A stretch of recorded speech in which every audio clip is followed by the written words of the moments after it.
अस्सलाम वालेकुम क्लास। आज का जो हमारा टॉपिक है वो इस चैप्टर का लास्ट टॉपिक है, criteria for delimitation and ranking. जैसे मैंने आपको बताया कि इससे पहले जो भी हमने करना है उसके हवाले से भी मैंने क्लास में मार्क करवा दिया था। और अब जो है ये जो लास्ट है इसके भी जस्ट आपने पॉइंट्स, ये जो 7 है इसको याद कर लेना है। और इसके बाद यही पॉइंट्स जो हैं वो शॉर्ट क्वेश्चन में भी आ सकते हैं और एज एन लॉन्ग भी पूछा जा सकता है। तो let's begin with it. Criteria for delimitation and ranking, what does it mean?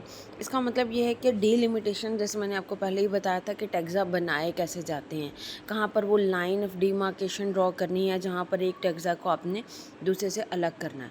उसके बाद इन टैक्सास बनाने के बाद हम क्या करते हैं, उनकी रैंकिंग, एक हायरार्की का सिस्टम है जिसके तहत हम उनकी रैंकिंग करते हैं कि इसको किस रैंक में रखा जाता है इस टैक्सा को। तो अब से पहले एवोल्यूशनरी क्लासिफिकेशन से पहले तक कोई भी ऐसा क्लासिफिकेशन सिस्टम नहीं है जिसने ऐसा कोई क्राइटेरिया इस्टेब्लिश किया हो। हमने क्लासिस्टिक्स में भी पढ़ा था कि उनके पास भी ये क्राइटेरिया नहीं है, और जो रैंकिंग का क्राइटेरिया है वो काफ़ी absurd है और इलॉजिकल सा है कि रैंकिंग जो है वो एज के लिहाज से की जाए।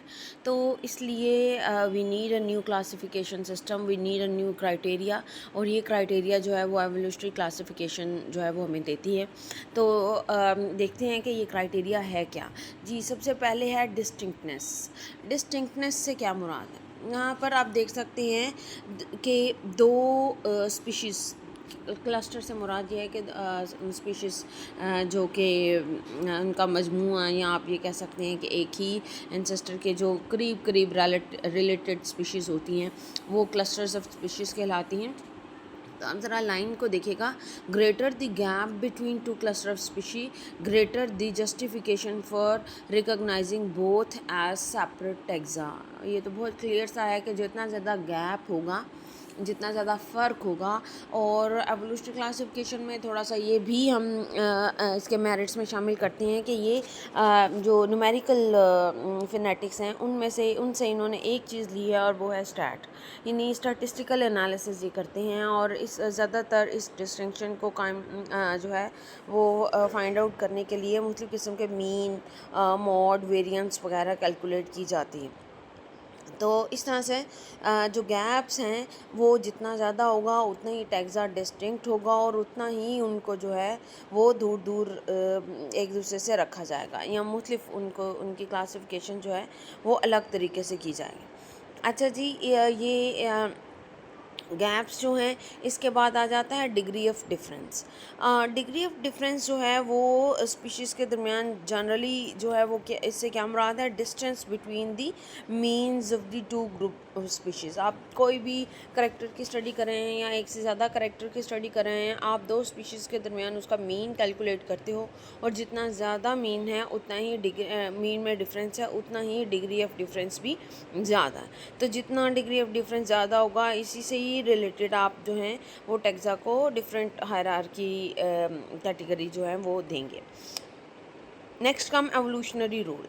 Since we know that related species have almost the same evolutionary role, they have the same evolutionary history.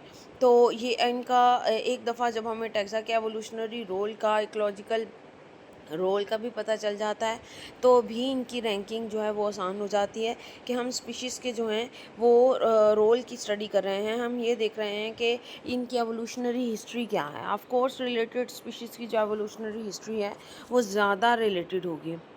इसके बाद आ जाता है grade characteristic, that is something जो कि हमें थोड़ा सा अंडरस्टैंड करने की ज़रूरत है।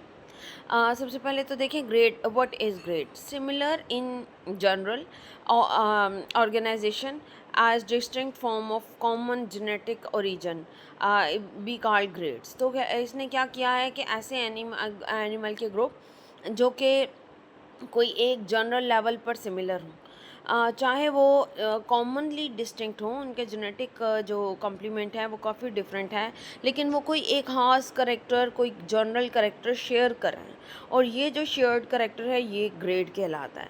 जैसे कि यहाँ पर अब ग्रेड की कुछ एग्जांपल हैं, वुड पैकर, वुड पैकर एक इकोलॉजिकल ट्रेड है जो कि अमूमन हम बर्ड्स को देखते हैं जो पैक करते हैं, चोंच मारते हैं वुड पर, तो उनको वुड पैकर का नाम दिया जाता है। अब उनकी क्या करेक्टरिस्टिक है, that they all have long beak, they some that long beak और that would the terminology woodpecker is generally it's a grade.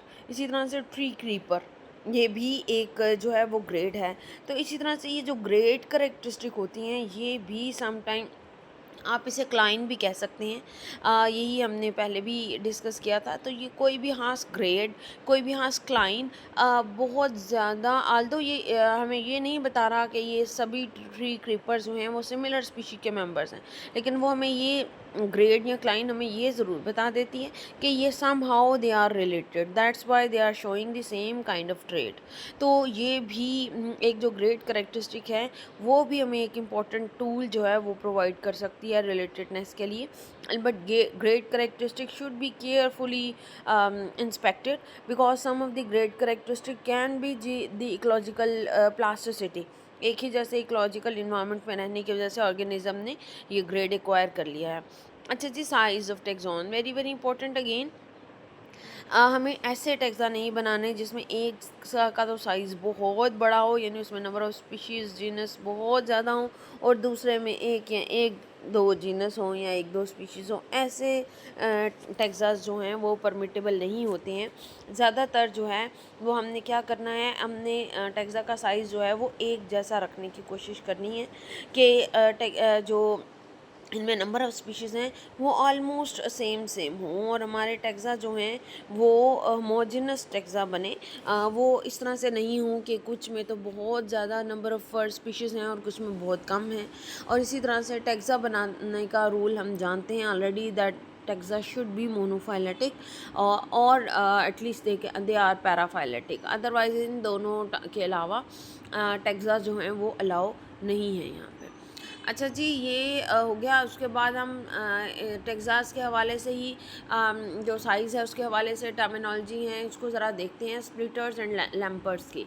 Ji, splitters क्या हैं? They is two category of evolutionary classificationist, और ये क्या करते हैं, splitters जो हैं ये हर शेड को स्प्लिट करने की कोशिश करते हैं। ये कहते हैं कि जितना जो थोड़ा थोड़ा सा डिफरेंस है हर एक को कंसिडर करके अलग अलग स्पीशी बना ली जाए। जैसे कि अगर आपको कहा जाए कि ब्लैक और वाइट के दरमियान ये मुख्तलिफ शेड्स हैं, आप इनको अलग अलग कर दें, तो आप क्या करेंगे, आप हर शेड को ही अलग जो है वो नाम देने की कोशिश करेंगे, तो आप स्प्लिटर हैं। लेकिन अगर आप कर रहे हैं कि एक जैसे शेड जो जिनमें बहुत थोड़ा सा फ़र्क है उनको मिलाकर एक ही नाम दे रहे हैं, और वो जो कि ज़्यादा डिस्टिंक्ट हैं उनको अलग कर रहे हैं, तो आप जो हैं वो लंपर्स हैं। इसी तरह से स्प्लिटर्स एनिमल में मौजूद हर डिफरेंस को कंसिडर करते हैं और उसकी बेस पर कहते हैं कि अलग स्पीशी बना दें, यानी अलग करें। लेकिन लंपर्स जो हैं वो कहते हैं कि ओवरऑल सिमिलैरिटी को या ओवरऑल डिफरेंसेस को देखें। अगर सिमिलैरिटी जो है वो ज़्यादा हैं, डिफरेंसेस कम हैं, तो इनको मिलाकर एक ही टैक्सा या एक ही स्पीशीज़ जो है वो बना दिया जाए। तो ये इनकी स्टोरी है। नेक्स्ट आ जाती है इक्विवेलेंस।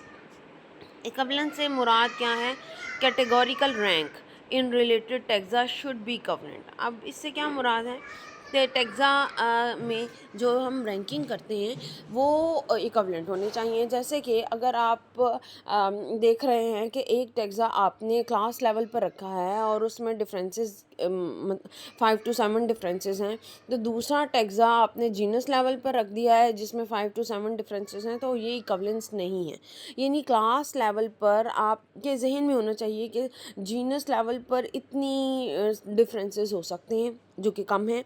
उसके बाद अगर आप देखें कि आप उससे असेंड हो रहे हैं, आप फैमिली ऑर्डर क्लास में आ रहे हैं, तो आप देखेंगे कि डिफरेंसेस बढ़ते जा रहे हैं आहिस्ता आहिस्ता, और ये इक्विवेलेंस सब में एक जैसी होनी चाहिए। ऐसा नहीं है कि आप इंसेक्ट की क्लास पकड़ें तो उसमें आपको डिफरेंसेस बहुत ज़्यादा लग रहे हैं कि उनके अंदर जो ऑर्डर मौजूद हैं, लेकिन अगर आप फिशेस की क्लास ले लें तो उसके अंदर डिफरेंसेस बहुत, उसके फैमिली में डिफरेंसेस बहुत कम कम हैं।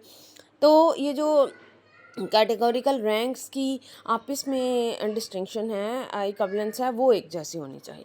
Hope you understand this point. और लास्ट पॉइंट है स्टेबिलिटी का। Of course stability is very very important in taxonomical classification. Why it's important?